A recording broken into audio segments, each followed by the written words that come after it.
अस्सलाम वालेकुम। सबसे पहले तो वेलकम बैक। और सेकंड बात कि हम जो बात कर रहे थे that was subject verb agreement के सब्जेक्ट का वर्ब के साथ ऐसा कौन सा रिलेशन है जो हम सही रखेंगे तो सेंटेंस सही होगा, सही नहीं रखेंगे तो सेंटेंस ठीक नहीं होगा। Let's see. हमने कल तक बात की थी सिंगुलर वर्ब हो तो सिंगुलर सब्जेक्ट होगा तो सिंगुलर ही वर्ब होगा। प्रपोजिशनल फ्रेज का इफेक्ट नहीं होता सब्जेक्ट के ऊपर या वर्ब के ऊपर। सब्जेक्ट जो सिंगुलर होगा वो प्रपोजिशनल फ्रेज के बाद आने के बाद भी उसका वर्ब जो है वो सिंगुलर ही रहेगा।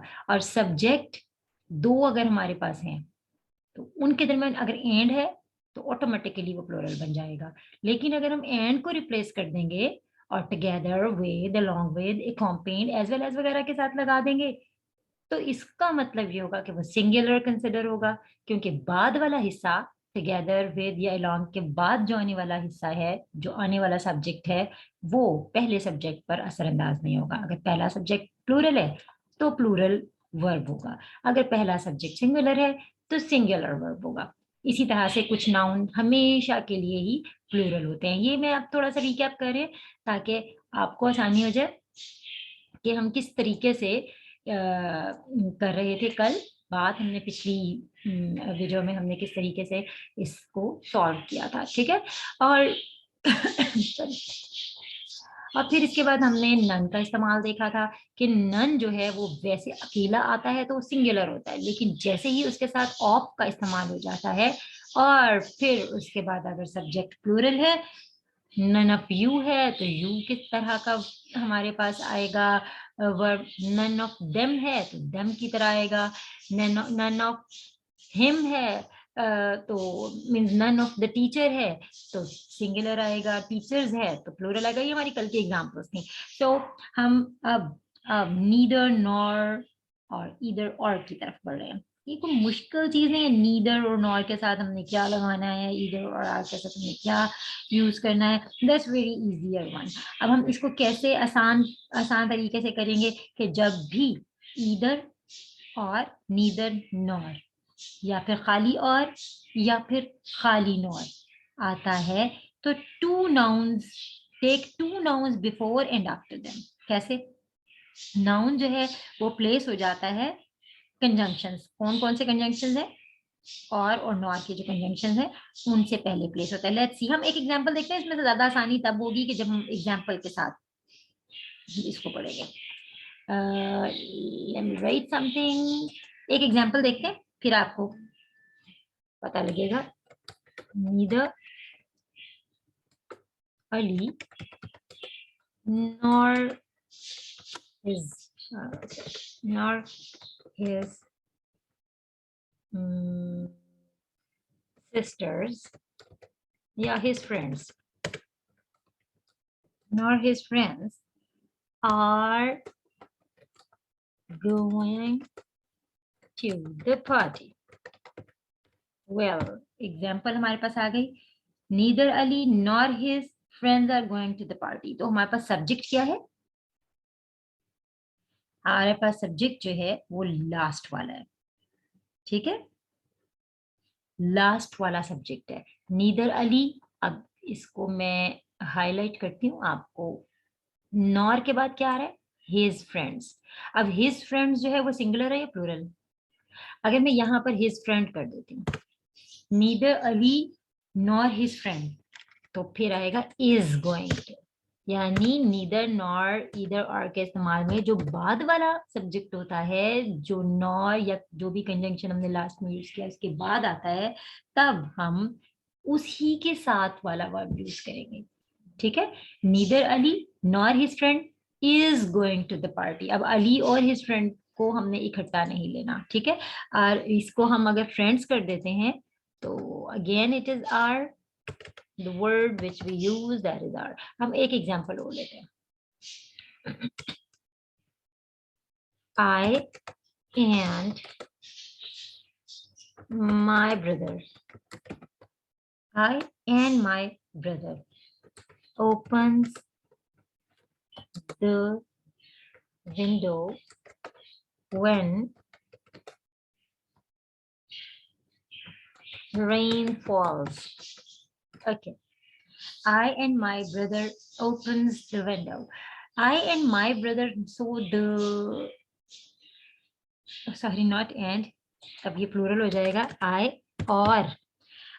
और my brother opens the door. अब यहाँ पे my brother और के बाद जो हमारा सब्जेक्ट है वो है my brother, ठीक है, और से पहले I है। अगर हम I को लेते एज अ सब्जेक्ट तो फिर हम यहाँ पर लिखते I और my brother open the window, ये रॉन्ग हो जाता। I और my brother opens the window, इसका मतलब है ये वर्ब जो है वो और के बाद आने वाले सब्जेक्ट के साथ रिलेट करता है, इसका एग्रीमेंट उसके बाद वाले इसमें होता है, ठीक है, दैट्स क्लियर। या दोबारा से एक दफा मैं आपको इसका रिकैप करती हूँ। ओके, वेल, ईदर और नीदर नॉर, ये कंजंक्शन है हमारे पास। जो और के बाद आने वाला या नॉर के बाद आने वाला सब्जेक्ट होगा वही हमारा मेन सब्जेक्ट होगा, उसी के साथ हमने वर्ब का एग्रीमेंट करना है, ठीक है, बहुत आसान सी बात। हमें ईदर और नीदर के बाद आने वाले किसी सब्जेक्ट से कोई लेना देना नहीं है, हमारा मेन सब्जेक्ट है और या फिर नॉर का, जैसे यहाँ पर लिखा हुआ है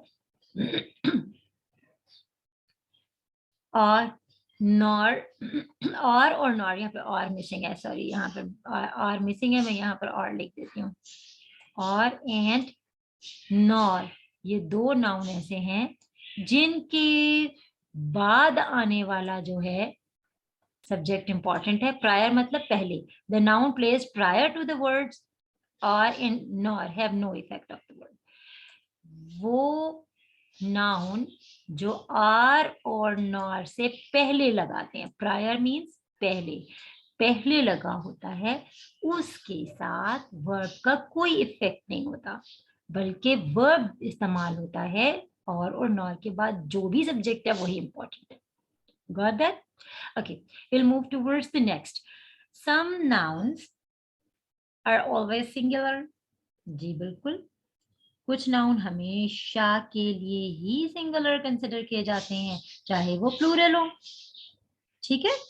उसमें बहुत इंपॉर्टेंट आपके सामने यहाँ पे मैंने कुछ वर्ड्स लिख दिए हैं जिनके साथ प्लूरल आएगा तो वो बन जाएगा प्लूरल वर्ब, जिसके साथ सिंगुलर आएगा, जैसे एनी है, अगर एनी वन आता है, एनी बॉडी आता है, एनी थिंग आता है, तो ये सिंगुलर होगा, ठीक है। अगर एनी के साथ कोई प्लूरल आ जाए इन केस, तो हम उसको प्लूरल ही कंसिडर करेंगे।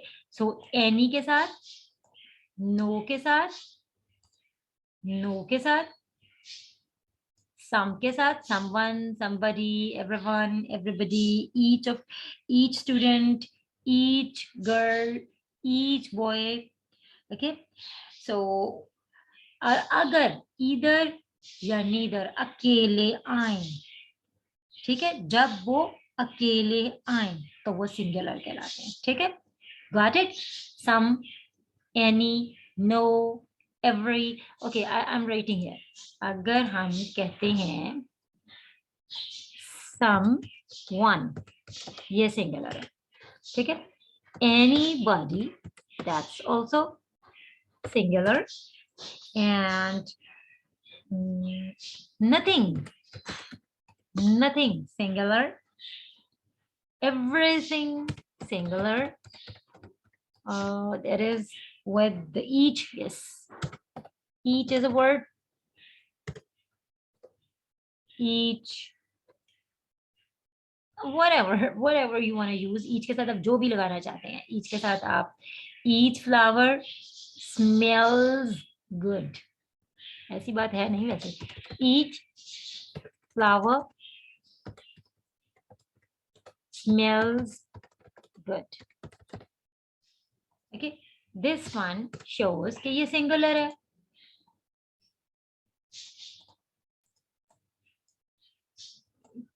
important हमारे पास ये है कि आपको ये बात समझ में आ जाए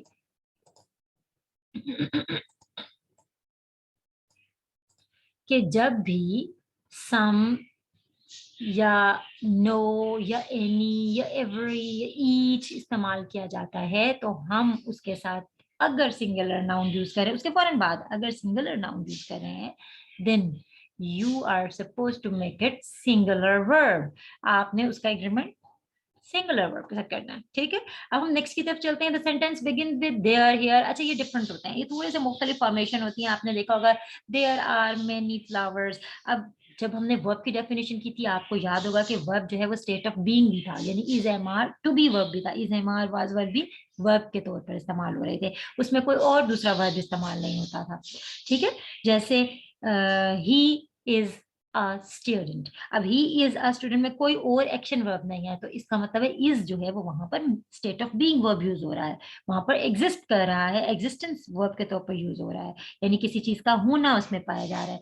तो ये थोड़ा सा एक डिफरेंट स्ट्रक्चर होता है इसमें। इसमें हम हमेशा जब भी हेयर और देयर इस्तेमाल करते हैं, तो इसमें सब्जेक्ट वर्ब के बाद आता है।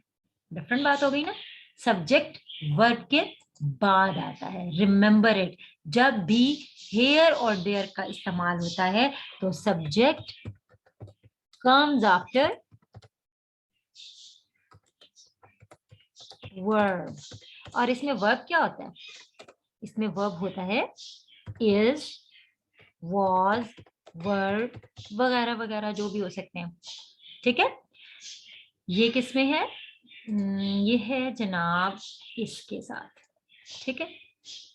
जब भी सेंटेंस में हियर या देयर का इस्तेमाल, अच्छा कोई हम सेंटेंस बना लेते हैं इसका, there is no issue, there is no issue, there is no issue, there is no issue. Issue जो है वो हमारा सब्जेक्ट है, दैट कम्स आफ्टर। अरे चलिए हम एक सेंटेंस बनाते हैं इससे हटके, दैट्स अ जोक। हम यहाँ पर एक सेंटेंस बना लेते हैं।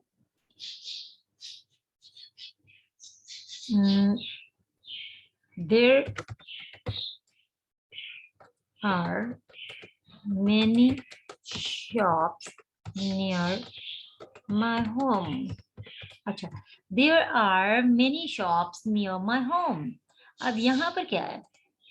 यहाँ पर पहले मैं इसको बता दूं कि ये रिलेट किसे कर रहा है। ये रिलेट हमारे इस टॉपिक से कर रहा है। वेल, चलिए, there are many shops near my home. यहाँ पर देयर है, यूज ऑफ देयर का किया है, उसके बाद वर्ब कौन सा है? अभी अभी हमारी बात हुई थी कि वर्ब जो है वो इज एम आर भी होते हैं, ठीक है। यहाँ पर आर एक वर्ब है और सब्जेक्ट क्या है? Many shops. कौन सी चीज यहाँ पर सब्जेक्ट है जिसके साथ हमने आर लगाया? वो कौन सी चीज है? Many shops. हमने देयर के साथ आर नहीं लगाया, हमने मैनी शॉप्स के साथ लगाया। अब मैं यहाँ पर इज का इस्तेमाल करके आपको दिखा देती हूँ, ठीक है। Okay, let's start.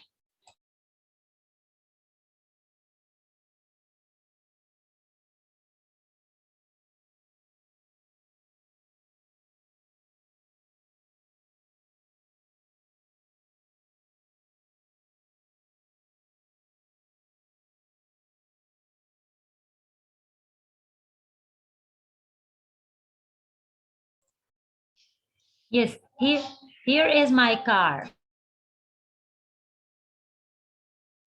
Here is my car means, अब यहाँ पर मैंने इस्तेमाल किया is, वर्ब है is, लेकिन इसमें सब्जेक्ट क्या है? my car। my car singular है। यहाँ पे देयर के साथ मैंने आर लगाया था, लेकिन मैंने ये देयर के साथ नहीं लगाया था। रिमेंबर इट, देयर या हियर के साथ हमने कुछ नहीं लगाना। हमारा मेन मकसद है सब्जेक्ट के साथ वर्ब का एग्रीमेंट होना। अभी हमारा टॉपिक भी यही है कि सब्जेक्ट और वर्ब का एग्रीमेंट कैसे होता है। मैनी शॉप्स, बहुत सारी दुकानें, उनके साथ हमने आर लगा दिया। माय कार, सिर्फ एक कार, उसके साथ हमने इज लगाया। इसका मतलब है मैंने हियर या देयर के साथ इज या आर का इस्तेमाल नहीं किया, अगेन सब्जेक्ट के साथ, मगर क्योंकि स्ट्रक्चर चेंज था। स्ट्रक्चर में क्या तब्दीली थी? सब स्ट्रक्चर में तब्दीली यहाँ पर हमने मेंशन किया कि सब्जेक्ट जो है वो वर्ब के बाद आता है। हमेशा सब्जेक्ट कब आता था? वर्ब से पहले। हमेशा सब्जेक्ट वर्ब से पहले आता था, लेकिन हमारे पास देयर और हियर के यूजेज के साथ डिफरेंट हो गया, ठीक है। अब हम नेक्स्ट पॉइंट पर आते हैं। Collective noun usually regarded as singular. Collective noun कौन से होते हैं? जो देखने में एक होते हैं लेकिन उसके अंदर बहुत सारी चीजें होती हैं, जैसे लाइब्रेरी, जैसे जंगल, और जैसे पैक ऑफ वुल्व्स, जैसे स्कूल ऑफ फिश। बहुत सारे कलेक्टिव नाउन होते हैं ना। होते क्या है? कलेक्टिव नाउन होता क्या है? कमेटी यानी एक committee, a committee has decided to set a goal for players, एक कमेटी ने, या ज्यूरी हैज डिसाइडेड, अब ज्यूरी हम सिंगुलर के तौर पर यूज कर रहे हैं, ठीक है, लेकिन असल में क्या है, ज्यूरी एक ज्यूरी में बहुत सारे जजेस होते हैं, ठीक है, एक कमेटी में बहुत सारे अफराद होते हैं, क्राउड में बहुत सारे लोग होते हैं, ठीक है, और फ्लॉक ऑफ बर्ड यानी आपके पास एक गौल है परिंदों का, फ्लॉक ऑफ शीप एक रेवड़ है भेड़ों का, रेवड़ एक है लेकिन उसमें बहुत सारी भेड़ें हैं, ऐसी चीजें जो कॉम्बिनेशन को या सॉरी नॉट कॉम्बिनेशन, एक मुकम्मल बहुत सारी नाउन को इकट्ठा करके जाहिर करें तो वो कलेक्टिव नाउन कहलाते हैं, ठीक है, just like I am writing a flock of birds, बहुत सारे परिंदे होते हैं एक वॉल में, लेकिन मैं यहाँ पर फ्लाइज टुगेदर, फ्लाई के बजाय फ्लाइज क्यों लिख रही हूँ, इसलिए कि फ्लाई जब हम एक के साथ इस्तेमाल करते हैं तो वर्ब के साथ एस या यस का इजाफा होता है, सिंगुलर के साथ, सिंगुलर थर्ड पर्सन के साथ, a flock of birds flies together, कहाँ एस या यस का इजाफा होता है, इसमें टेंशन नहीं लेनी है आपने, वो हम नेक्स्ट उसमें कर लेंगे, घबराना नहीं है, तो the flock of birds fly together, flies हमारे पास आ रहा है फ्लॉक ऑफ बर्ड के साथ, वेल फ्लॉक ऑफ बर्ड जो है वो एक सिंगल है लेकिन उसमें बर्ड तो बहुत सारे हैं मगर गौल अकेला है, ठीक है, फ्लॉक्स नहीं कहा, द फ्लॉक्स ऑफ बर्ड, बहुत सारे गौल नहीं है, ठीक है, मैनी फ्लॉक्स ऑफ बर्ड नहीं है, स्कूल ऑफ फिश, स्कूल कहते हैं मछलियों के गौल को, स्कूल ऑफ फिश, इसके साथ कोई भी सेंटेंस बनाए, लाइब्रेरी एक होती है लेकिन किताबें बहुत होती हैं, जंगल एक होता है लेकिन उसमें बहुत सारे दरख्त होते हैं, इनके साथ हम सिंगल, इसको हम सिंगुलर यूज करते हैं, so usually collective noun consider as a singular subject, ठीक हो गया, आसान, बहुत ही आसान, यस, जेरेंड्स, जब हम बात करते हैं वर्ब की तो वर्ब में आते हैं जेरेंड्स, और जेरेंड्स दिखने में लगते हैं वर्ब लेकिन वो होते नहीं है वर्ब, ये एक बड़ी मजे की बात होती है, अब वो जेरेंड्स होते क्या हैं, अच्छा मैं एक सेंटेंस बनाती हूँ ना, आपको, आप मुझे बताइएगा कि देखने में वो लग रहा है, देखने में वो लग रहे हैं कि शायद कि ये वर्ब है, अच्छा, swimming is a good exercise, swimming is a good exercise, swimming is a good exercise, अब स्विमिंग देखने में क्या लग रहा है कि ये वर्ब है, but swimming is not a verb, ये जेरेंड है, वर्ब की एक ऐसी टाइप जो एक्चुअली नाउन होती है, तो ये इसका इस्तेमाल तो बेशक हुआ है लेकिन इसमें स्विमिंग सब्जेक्ट है, स्विमिंग एक अच्छी एक्सरसाइज है, ठीक है, walking is good habit, eating, अच्छा ईटिंग, वॉकिंग, अब एक और लिखते हैं ताकि आपको ज्यादा आसानी से, एक सेंटेंस और लिखते हैं, ईटिंग, ई कैपिटल लिख लीजिएगा, मैं इस टाइम कैपिटल के बजाय कॉन्सेप्ट देने की तरफ तवज्जो है मेरी, eating healthy food makes you healthy, बहुत कॉमन सेंटेंस है, हर वक्त हम बात भी करते हैं तो ऐसे ही कोई कह रहे होते हैं, अब यहाँ पे ईटिंग हेल्दी फूड जो है it actually doesn't a verb, ये वर्ब नहीं है, इसमें वर्ब क्या है, इसमें एक्शन क्या कर रही हैं आप, एक्शन क्या मौजूद है इसमें, इसमें एक्शन है, चलिए देखते हैं, इसमें एक्शन है makes, food makes you healthy, कौन सा, ईटिंग हेल्दी फूड, ये हमारे पास जेरेंड आ गया, वेल ये हमारे पास जेरेंड आ गया, जेरेंड और an infinitive comes as a subject considered as a singular, जब भी वो सब्जेक्ट बनता है, ईटिंग हेल्दी फूड एक कंप्लीट सब्जेक्ट है, स्विमिंग इज कंप्लीट सब्जेक्ट है, वॉकिंग इज कंप्लीट सब्जेक्ट है, जब भी जेरेंड आएगा तो हम उसको सिंगुलर वर्ब के, सिंगुलर सब्जेक्ट ही डील करेंगे और उसका सिंगुलर वर्ब भी होगा, वेल आई होप सो कि आपको सब्जेक्ट वर्ब एग्रीमेंट इतने अच्छे तरीके से समझ आ जाना चाहिए कि जब भी आपको किसी किस्म की एक्सरसाइज दी जाए, जो कि इंशाल्लाह मैं आपको पोस्ट करूंगी, ग्रुप में दूंगी आपके, और उस ग्रुप में आपने उन एक्सरसाइजेस को कंप्लीट करना है, so don't forget to like this video, okay, subscribe अगर आपने अभी तक नहीं किया चैनल को, then kindly subscribe it, and until the next video, take care and Allah Hafiz.